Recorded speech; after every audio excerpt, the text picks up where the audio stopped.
ثم استوى علی العرش، اس کے بعد اللہ تعالیٰ اپنے عرش پر مستوی ہوا جیسا کہ اس کی شان کے لائق ہے. اور یہ بریکٹ میں کیونکہ لیس کمثلی شیء، سورہ الشورى کے اندر آتا ہے نا، لیس کمثلی شیء وہو السمیع البصیر، اللہ کی مثل کوئی شے نہیں ہے اور وہی سننے والا ہے اور دیکھنے والا ہے.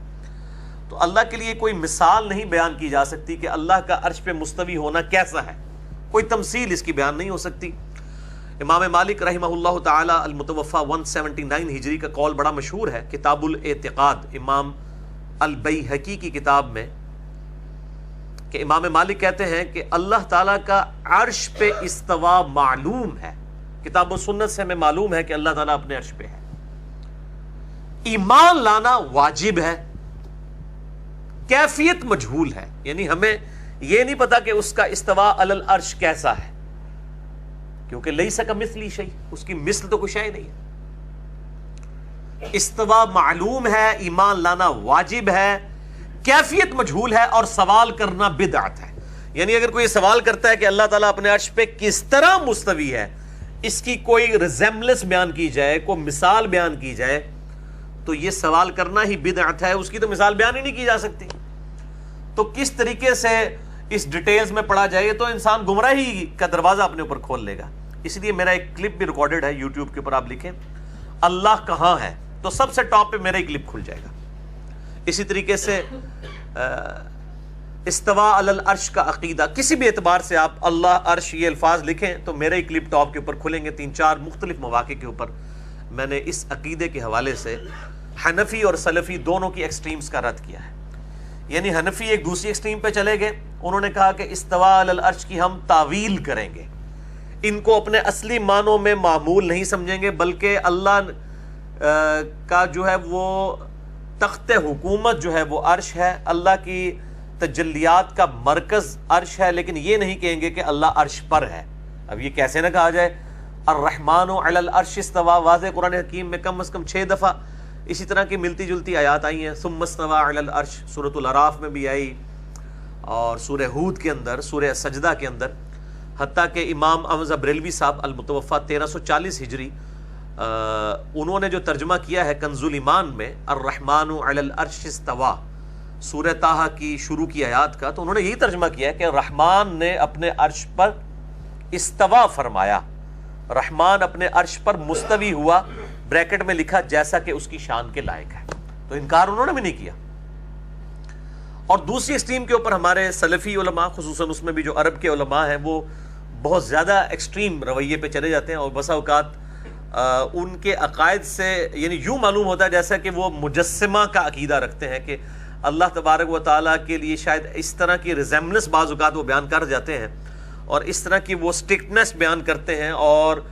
جو قرآن حکیم میں آیات اللہ تعالیٰ کی معیت کی ہیں، وَهُوَ مَعَكُمْ أَيْنَمَا كُنْتُمْ، وہ جہاں کہیں بھی تم ہو وہ تمہارے ساتھ ہوتا ہے. یا اسی طریقے سے نحن اقرب الیہ من حبل الورید، ہم تمہاری رگے جاں سے زیادہ تمہارے قریب ہیں. یا سورۃ المجادلہ میں آیا کہ تم 3 نہیں ہوتے کہ چوتھا تمہارا رب تمہارے ساتھ ہوتا ہے،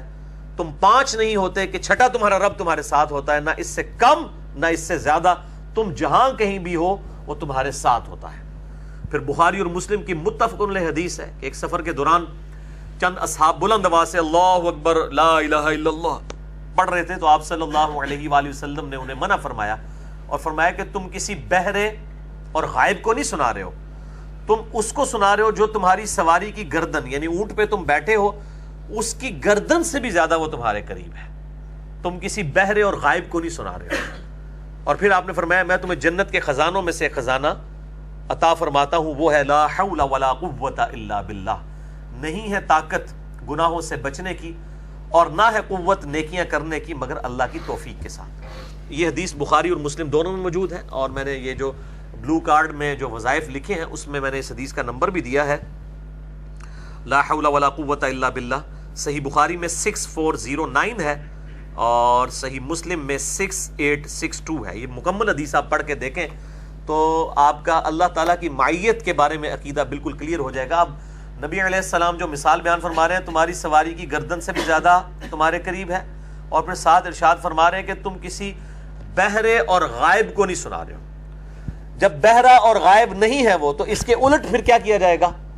کہ وہاں موجود اور سننے والا ہے، کیونکہ بہرا اور غائب نہیں ہے تو ظاہر اپوزٹ ہے۔ موجود کیسا ہے؟ جیسا کہ اس کی شان کے لائق ہے،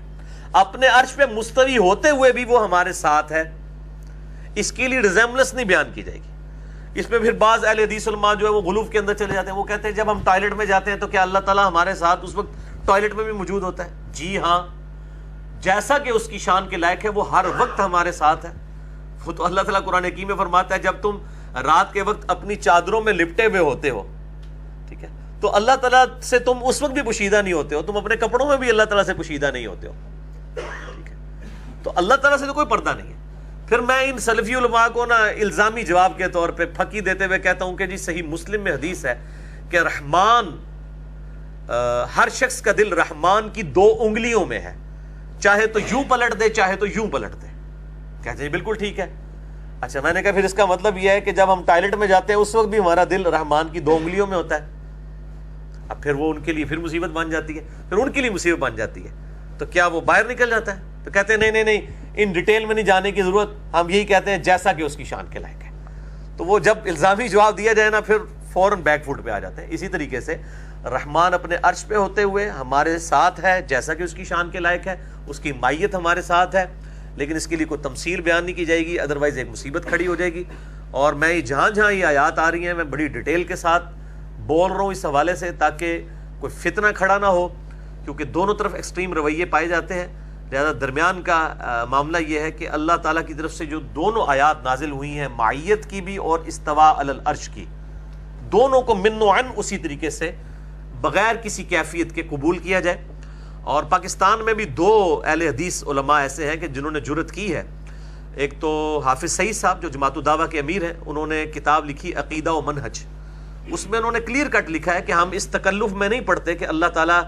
کی مائیت ہمارے ساتھ کیسی ہے۔ ہم کبھی یہ نہیں کہتے کہ جی اللہ تعالیٰ سماعت اور بصارت کے ساتھ ہمارے ساتھ ہے اور خود وہ عرش پہ ہے، نہیں، ہم اس تکلف میں نہیں پڑھتے۔ ہم کہتے ہیں اللہ ہمارے ساتھ ہے جیسا کہ اس کی شان کے لائق ہے، اور وہ اپنے عرش پہ مستوی ہے جیسا کہ اس کی شان کے لائق ہے۔ کیونکہ اہل حدیث علماء کہتے ہیں نا جی ہے عرش پہ ہے لیکن اپنی سماعت اور بصارت اور علم کے ساتھ ہمارے ساتھ ہے۔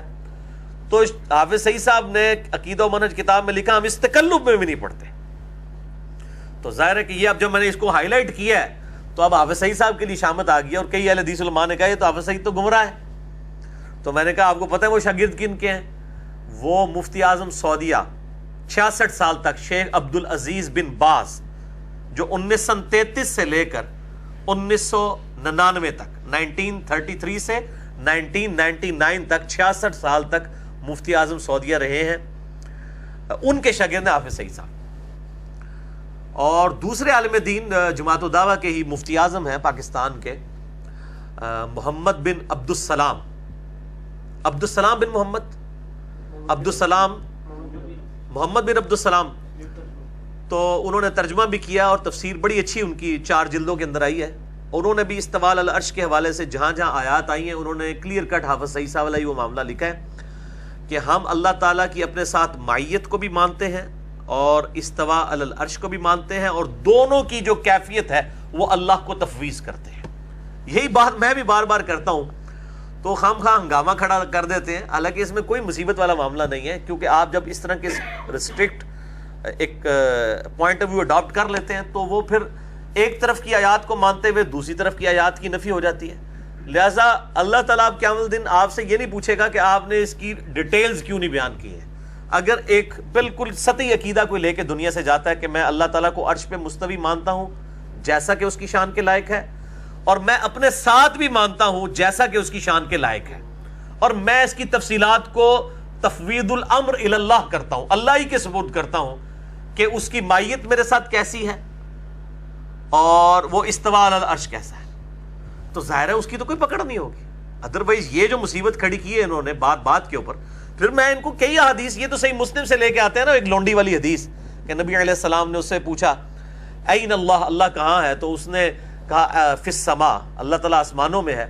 اور پھر آپ صلی اللہ علیہ وآلہ وسلم نے پوچھا میں کون ہوں؟ تو اس نے کہا کہ آپ اللہ کے رسول ہیں۔ وہ کہتے ہیں جس سے پتہ چلا اللہ تعالیٰ آسمانوں میں ہے۔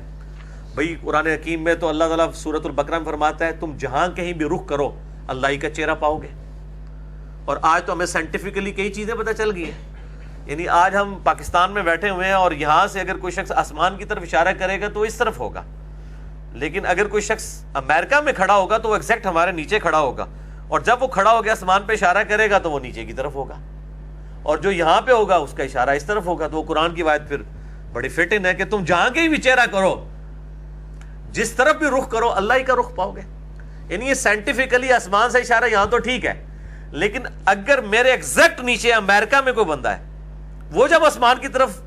سر جو اپنی انگلی کرے گا تو وہ اس طرف نہیں کر رہا ہوگا, چونکہ وہ ادھر کھڑا ہوگا ایسے, تو وہ نیچے کی طرف ہوگی, اور جو ادھر کھڑا ہے اس کی اس طرف ہوگی, اس طرف ہوگی. تو آپ کیا کریں گے؟ اس سائنٹیفکل ایشو کو کیسے آپ ریزالو کریں گے؟ تو یہ تفویض الامر الی اللہ کریں. اور سورۃ البقرہ کی جو آیت ہے اینما تولوا, تم جہاں کہیں بھی رخ کرو جو ہے وہ اللہ ہی کا, فثم وجہ اللہ, تو اللہ ہی کا چہرہ پاؤ گے. اس کے اوپر اکتفا کرنا چاہیے. اس طریقے سے بخاری و مسلم کی حدیث ہے کہ آپ صلی اللہ علیہ وآلہ وسلم مسجد میں آئے تو آپ نے قبلہ شریف کی طرف دیوار جو تھی اس پہ تھوک دیکھی, تو آپ صلی اللہ علیہ وآلہ وسلم ناراض ہوئے اور آپ نے اپنے مبارک ہاتھوں سے تھوک کو صاف کیا,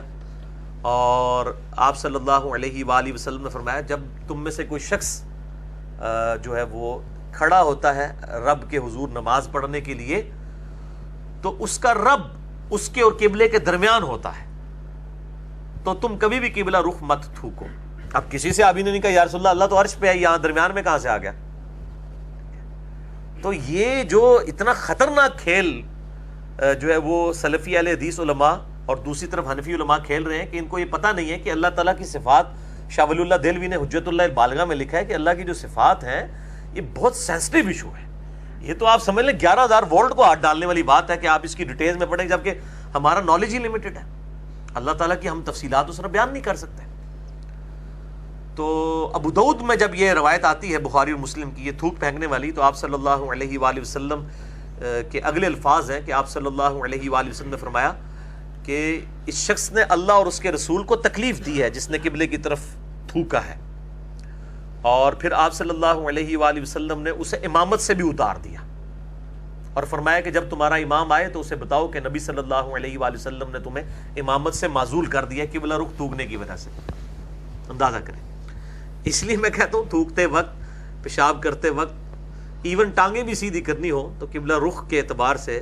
رسپیکٹیبل ایٹیچیوڈ ہمارا ہونا چاہیے. اس حوالے سے میرا ایک کلپ بھی چڑھا ہوا ہے. بہرحال حرمت جو ہے وہ صرف جو ہے تھوکنے کی اور پیشاب کرنے کی ہے. ٹانگیں کرنے والا معاملہ جو ہے وہ اس کی کرالری ہے, اجتہادن ہے, اس کے اوپر ہم کو فتویٰ نہیں لگاتے, لیکن ظاہر ہے وہ مزاج رسول صلی اللہ علیہ وآلہ وسلم میں تو یہ بات نہیں بیٹھتی کہ اس طریقے سے قبلہ رخ جو ہے وہ ٹانگیں کر کے کوئی لیٹے. اور ویسے بھی سنت یہ ہے کہ چہرہ قبلہ رخ ہونا چاہیے, دائیں کروٹ لیٹنا. اور باقی جو ہمارے یہ سب کانٹیننٹ کے ایک معاشرے میں مشہور ہے کہ جو بندہ قبلے کی طرف ٹانگیں کر کے سویا ہو تو اس کو جگا کے کہو کہ اپنی ٹانگیں سمیٹ لے, اور جو قطبی ستارے کی طرف ٹانگیں کیے ہوئے ہو نا ادھی لتیں ہی وڑ دو, اس کی ٹانگیں ہی کاٹ دو.